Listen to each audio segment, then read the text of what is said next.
the next woman I'm going to introduce, because she's not just an entrepreneur, she's a neuroscientist. Just like me. She was one of the top 10 women to watch in Tech magazine. Okay, I love that.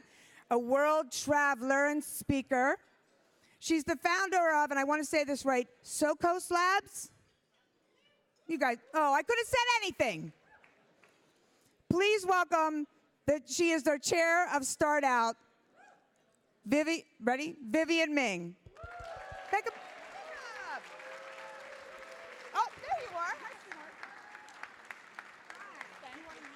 I have no idea which of these work. Who knows? Maybe this one does. It does. So never follow a comedian on stage. Anyone here knows me well, then you know a couple of things. One, I'm supposed to be speaking for 2 minutes. That's probably not going to happen.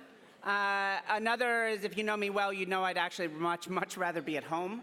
But this is an amazing organization. And when I was asked to be the chair of StartOut, I kind of had the impression it was kind of like some Masonic thing, that I get to be like the grand high, I don't know, hippopotamus of some Masonic lodge. And if I said the password, which I don't know, maybe it's grand high hippopotamus, every queer entrepreneur in the room has to do exactly what I say. I suppose if you're questioning, you can just sort of half-ass the command, but either way, that seemed like a really cool job. And then I took it, and it turned out that I actually had to do something. That this organization actually does some incredibly cool things, and I needed to keep up with that. So I happen to be a neuroscientist, a theoretical neuroscientist. Thank you. I guess the room's full of neuroscientists. That's awesome. All the best people study brains. Jeffrey Dahmer, I don't know.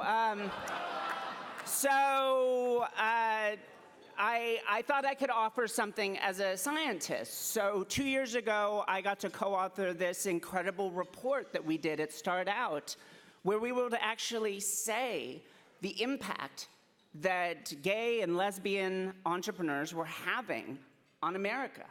3 million jobs created over a 10-year period.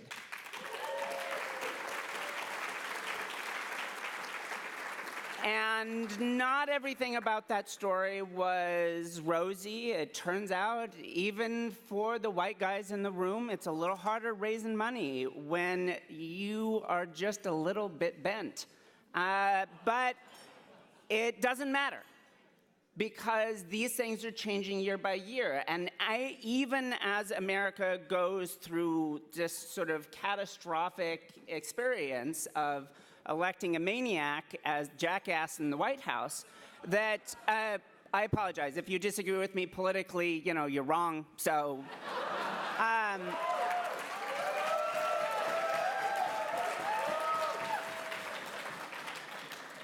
okay, so we released this thing, and it's been 2 years, and we thought we need to do something even better.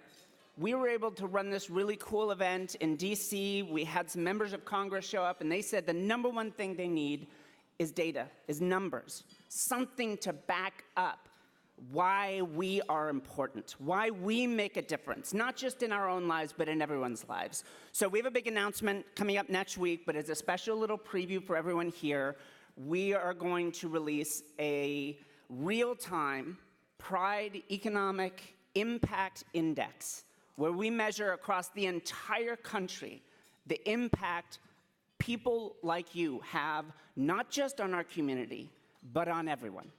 Jobs, patents, economic revenue that everyone in this whole country gets to partake in. And we're going to share that with the world.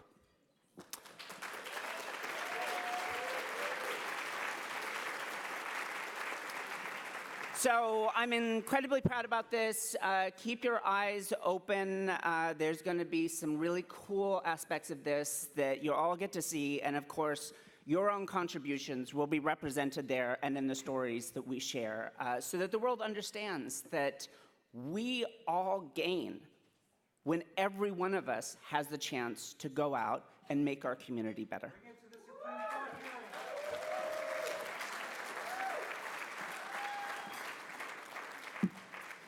It turns out Judge Kavanaugh did not molest me when I was younger, but I'm sure he wishes he had a shot. So I'm already like 5 minutes over, so let me just introduce our next little video here. And it's cool because one of the things we've been able to start over the last couple of years is this network idea, where we're not just an organization that represents a bunch of liberal elites in San Francisco and New York and LA. We do because you're awesome. But it turns out there are people in Indianapolis, in Kansas City, and for that matter, other parts of the world that want the same opportunities, that don't feel like there's anyone like them that has a chance to make a difference. And yet there is.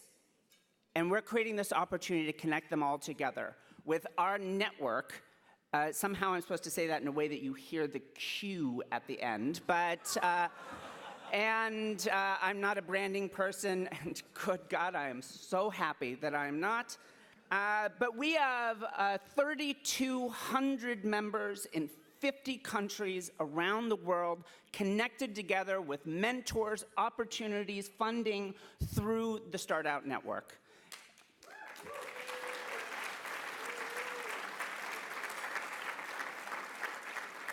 And there's an opportunity to truly make this something inclusive and have a chance to change the lives of people from small towns, in entrepreneurs in Indonesia. I gave a talk as an out transgender entrepreneur in Kuala Lumpur, a Muslim majority country, and it was a celebration. And it was just amazing seeing the impact that people like us in this room have.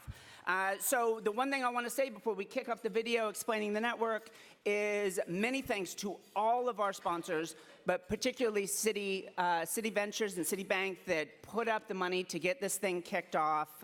It's wonderful when the broad community sees the value that we have and puts up and shuts up. So run the video. Thank you all so much.